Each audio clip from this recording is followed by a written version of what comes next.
All right, hello, back again, your favorite author, favorite young adult fantasy author of the books of 9 and 10 Penance, back with some more writerly advice for all you young, aspiring, hopeful writers out there. Hopefully not too hopeful, because writing will kill you.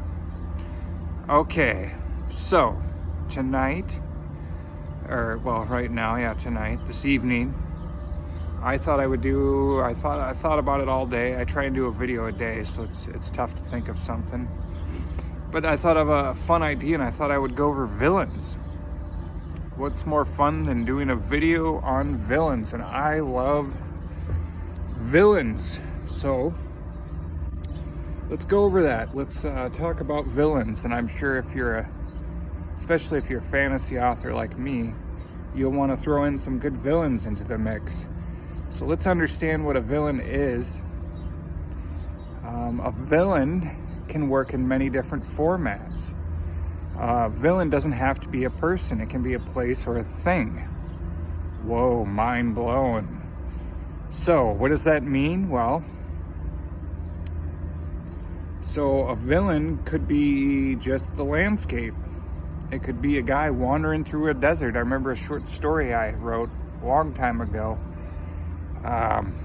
A guy wandering an endless desert, searching for water, and of course that desert was his downfall. That was the true villain. But there was a second villain in that story, and that was the hero's own mind, and thinking he could cross that desert alone and going on such a foolish journey.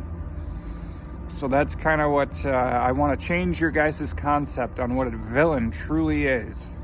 And hopefully you'll understand that by the end of the video. But in that particular story, he held out with so much hope that he would reach the end. And his own foolish thoughts kept leading him further and further into this deadly desert. And so when you think of a villain, you don't necessarily have to think of a person. And you can find a villain all throughout your story.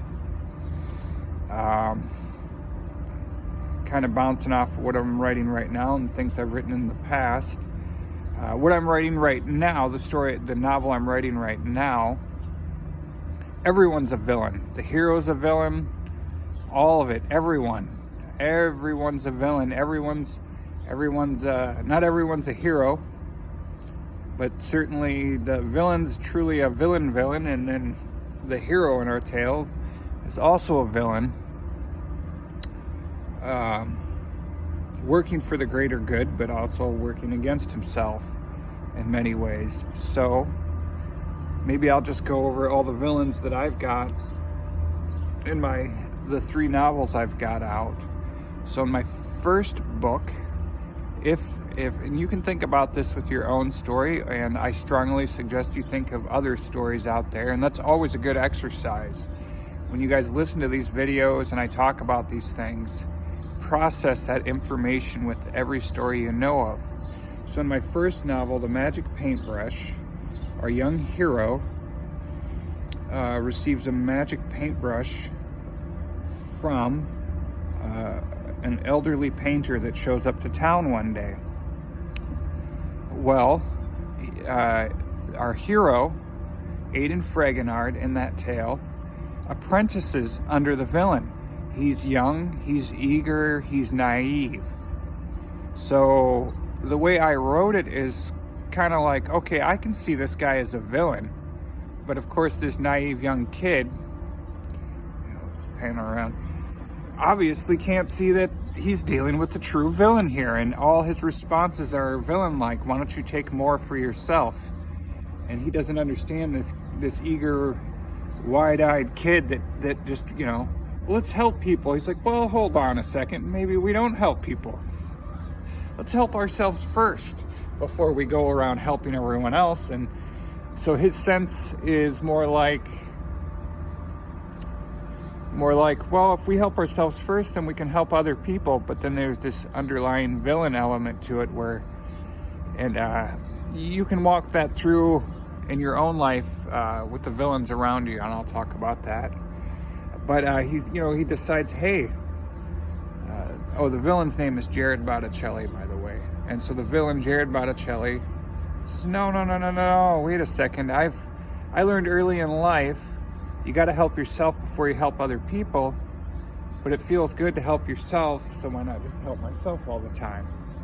Why worry about the other guy when I could just take everything for me? And so, in a way, the hero has a couple villains in the story. His naive personality is a villain. It's not just the villain in the story that's a villain. It's his own downfall is being naive, and of course he gets himself into a lot of trouble. He takes things for granted, and that's a villain in of itself, right? And he loses everything in the tale, and that becomes his downfall. He has to build himself back, so that's a villain working against him. And so in the second book, which I think might provide some good examples, The Greatest Storm, the second book in this series, there's certainly some archetypal villains in that story, but one of the villains is certainly the ocean. Allison White is thrust out into the ocean, and she has to go find her boyfriend who is lost at sea. Well, that ocean is filled with dangers left and right. So she has to fight a deadly storm. Of course, there's a sea serpent brought on by the main villain, the temptress of the sea, Isis. And she has to, go through villains that aren't people. It's a storm. It's the ocean itself.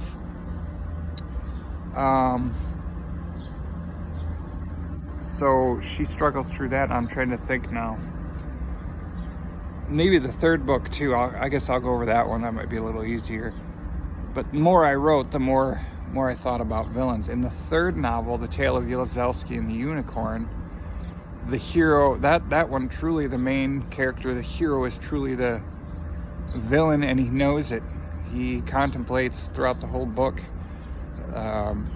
the past life he's lived, which has led to the results of currently what's going on right now in his life. And he's the whole cause, everything that's gone wrong in this book, he knows it from the beginning. He is that villain. And he's the reason that his lands have been taken over by a dark force, and then an evil wall of fog is spread throughout his kingdom. And he is the direct villain, the cause maybe of some of this, but he just can't seem to come to terms with that. And he uncovers that throughout the whole novel. So hopefully that'll give you a multitude of different ways to look at what a villain truly is or could be. So don't think necessarily in terms of a flat dimensional character, but think of, the hero's personal demons. Those are villains. The landscape. And of course we have, does a villain really need to be a villain? And like I said, in the book I'm currently writing, the villain, everyone's a villain. Everyone's a villain in some way, and they're all working against each other. So, it doesn't have to necessarily be a straightforward villain, and I think that'll help you out in your writing so that it doesn't fall flat and stay one-dimensional. Because as humans, we have depth. It's a good thing to explore in your writing, and I believe I talked about this in another video.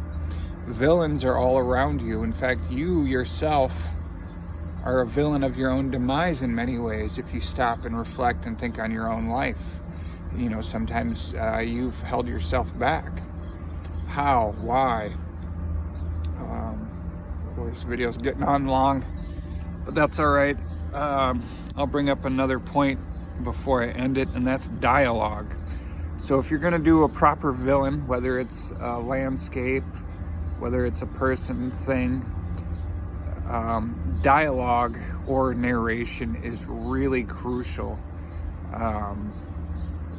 to building that realm of a villain.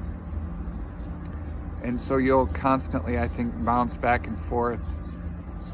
In the first novel, I did it subtly. I made, so the reader understands that they're reading about a villain. But over the course of the novel, it takes the hero to realize that he's dealing with a villain, and he doesn't quite understand that right away. In the second book, the villains in that book are pretty straightforward. It's just the landscape itself had to be described in this. Well, if you think about the sea, if you've ever written a oceanic tale, certainly there are points where the ocean is beautiful, but then there are other points where the ocean will take everything she wants from you. So I hope that helps, and I hope you guys think more freely now about villains and what they can and could be. Thanks for tuning in. J.E. Krieger, author, professional author. Have a good night.